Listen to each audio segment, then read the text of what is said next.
So today I'm gonna guide you through Unit 1, an introduction to sociology. So this unit is going to talk about globalization, deindustrialization, and the U.S. occupational structure. The main goal of this unit is to talk about inequality, but first we're gonna look at how we got here.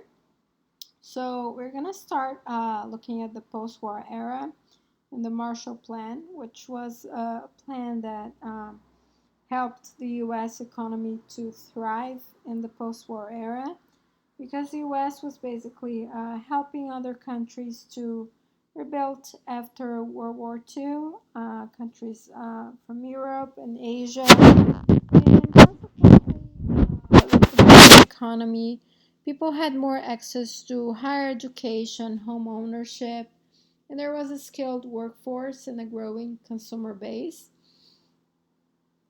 So basically, something that was a reality in that post-war era was the labor unions. Consequently, workers had protections. Consumers also had protections in the environment as well. However, before the 70s, those countries that the US assisted in the post war era were completely rebuilt. They were back in the economy, and the US failed to develop long term solutions to the competition with those countries. So, what happened was globalization and deindustrialization. So basically, the protections the U.S. workers had in the post-war period were blamed for the declining profits. And in the 70s, the U.S. corporations started to close domestic production plants and they shifted their investments to foreign facilities. So today in the US, there are some cities that you can, if you drive around, you can see a lot of industrial waste. Some examples are Detroit, Richmond, Pittsburgh, and after those production plants were closed, um, the production was shifted to developing nations.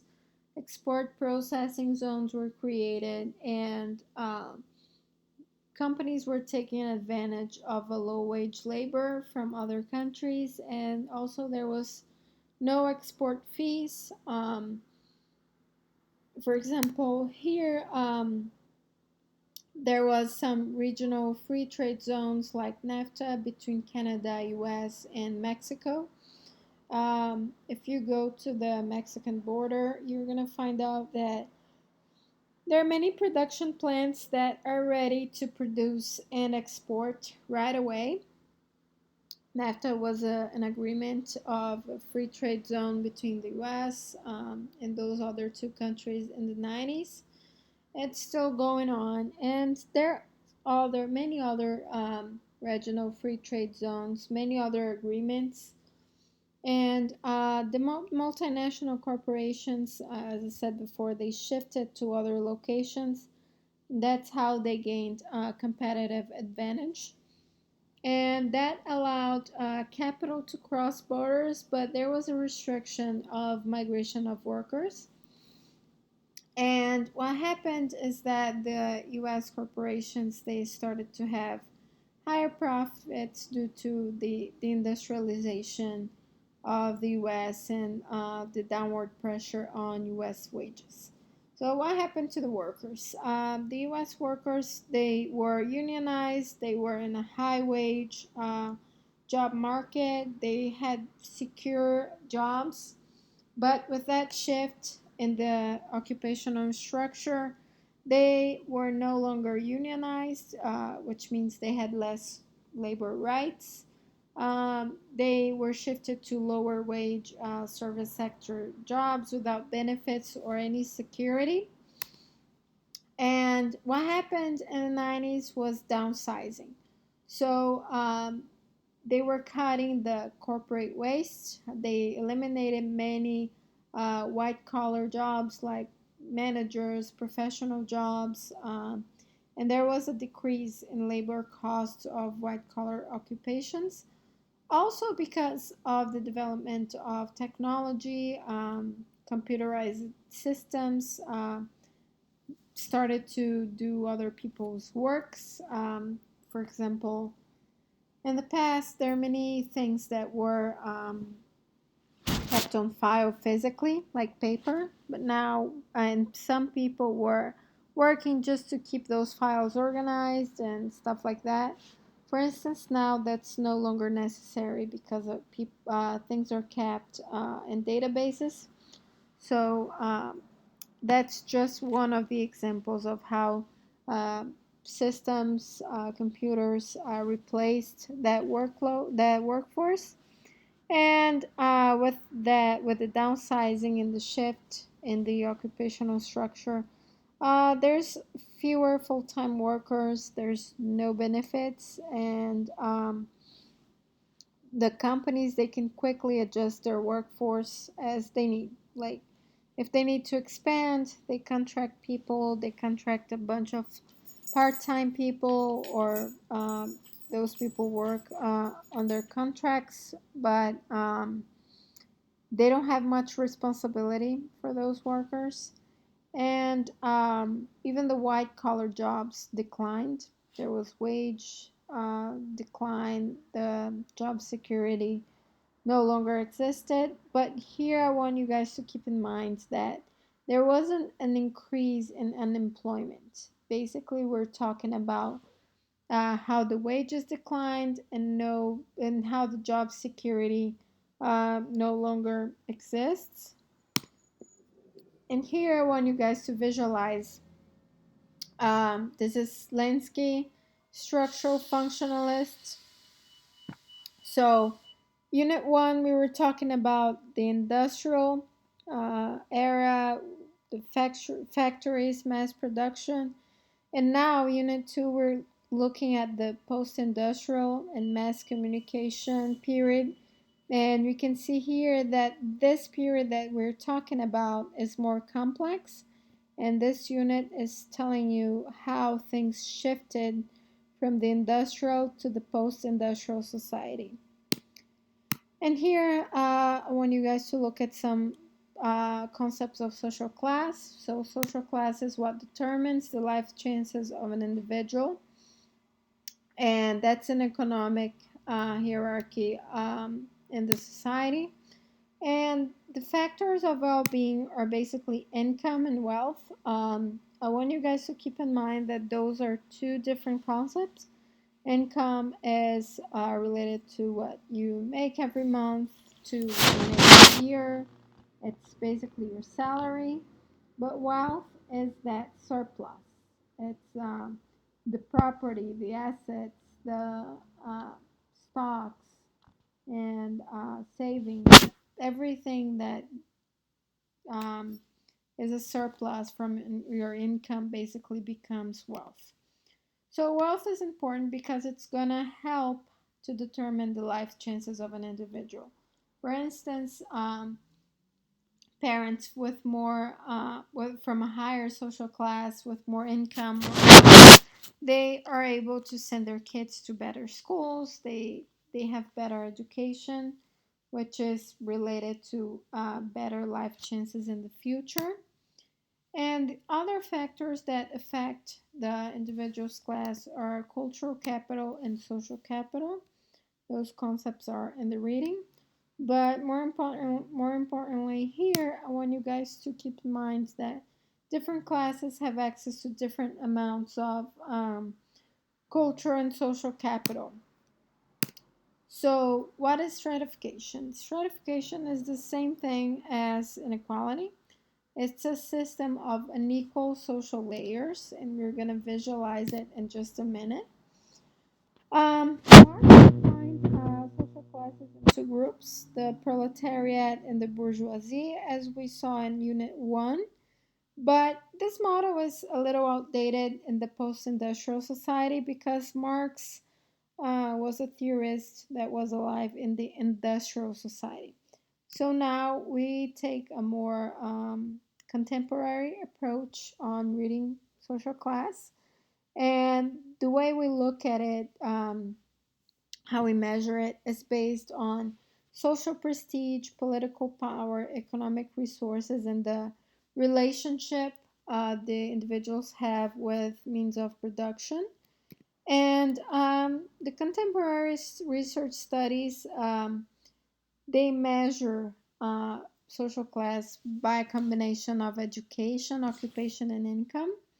So basically, we have those social scales, and that's how we study stratification. There's also the Gini coefficient, which is not here in my slides, but it's used to see inequality between countries. And here, the way we look at class stratification, the way we try to measure it, is through income of the household. We look at the size of the household and the cost of living of those people, because that can be that can have a very significant impact, because a family making the same amount of money in Pennsylvania and another family in California, they have different costs of living, and that impacts um, on their income. And then we look at the education or occupation to assign a class position, but we are always looking at the head of the household. And here, I want you guys to look up on Google to see what median and mean are, to see how those are different calculations. Those are statistical calculations. And if you never took a statistics class, you don't know what's the difference between them. But basically, the mean is the average, and the median is more resistant to outliers. So basically here what I'm saying is that the median is more accurate than the mean. And there's no standard definitions of the American class culture. It's very hard to define and categorize social class, but there is this general framework. I'm not gonna talk a little more about this because I want to keep the video short, but there's basically upper class, upper middle class, working poor, and underclass. You can visualize this better in this image. And so this image has a little, like the percentages are a little different, but it's a good way for you to visualize it. And here we can see that 16% of the population is in the working poor or the underclass. And just a quick calculation here, looking at the population in the US, we see that 16% is 52 million people, which is a lot, right? So sometimes we don't expect 16% to be that much, but yeah, there's a lot of people earning very little money in the US, and they are part of the working poor and the underclass. So here's some data that I want you guys to look in the material I posted, and I want you guys to understand what is class stratification. So stratification means that each class is a different layer, with the upper class having more resources than the middle and the lower. And I also want you guys to keep in mind that stratification is not random, it's systematic. And it starts in social institutions. For instance, you studied a little bit of social institutions in Unit 1, but here basically I'm talking about the government and private companies. And there are other types of stratification as well, like the caste system, the gender stratification. And the caste system is a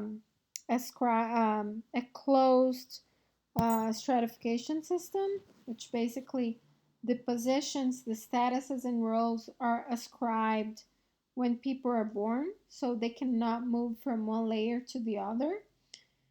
And the type of stratification we have here in the US is the open one, which means that things are achieved through meritocracy and people have a possibility for social mobility. So there are some key elements of stratification, which are the unequal distribution of valued resources, distinct groups that make up society's strata layers, and an ideology that explains and justifies inequality. For instance, here, an example is the meritocracy, because they say one person is in a determined social class because of the amount of value, the amount of work they do, but that's a little bit more complicated than that, but that's an ideology. And unequal resources are economic, human, cultural, social, civil, and political resources. And studying stratification matters because it really has an impact on the access of proper nutrition, housing, um, healthcare, quality education, control over work, political influence, and protection from crime and violence.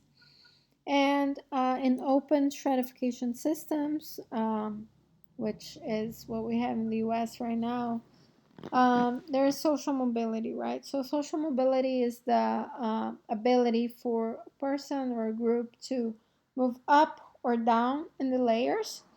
And there are four different types of social mobility. They are individual, which is when one person changes the position in the system. Like an example is one, like when a kid becomes a doctor, they have a poor mobility, like a poor child becoming a doctor. And then there's structural mobility, which is what we looked at the beginning of the unit, changes in the labor market in the 70s. There's absolute mobility and relative mobility. Those are pretty similar, but the absolute one is when an individual or group standard of living increased or decreased over time, and the relative one is related to the individual or group moving up or down compared to other similar individuals or groups. And then here's some data on social mobility in the US. I want you guys to take a look at that. And that's it. Thanks. That's it for today. I hope you have a nice week.